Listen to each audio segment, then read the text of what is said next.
बहुत ही बेहतरीन अंदाज में कलाम पाक की तिलावत कर रहे थे। यूं महसूस हो रहा था कि ये कलाम पाक पढ़ते जाओ और हम आप सुनते जाएं। मचल के कह दीजिए सुभान अल्लाह।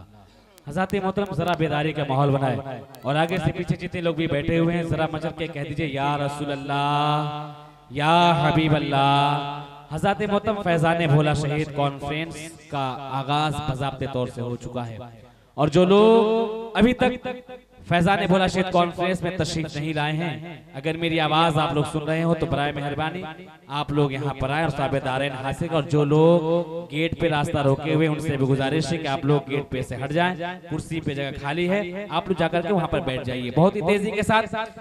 तो आइए मैं नाते नबी सल्लल्लाहु अलैहि वसल्लम को मनाने के लिए मद्दाह रसूल बाग तैयबा के फूल जनाब हाफिज जुनैद साहब की वजह से गुजारिश करूं कि वाए और अपनी बेहतरीन आवाज से हम सामीन के कुलूब को मनूर मुजल्ला फरमाएं। बस इस शेर के साथ कि चला वो तीर जो बेहतर तेरी कमान में है, चला वो तीर जो बेहतर तेरी कमान में है, अरे किसी की आंख में जादू तो तेरी ज़बान में है।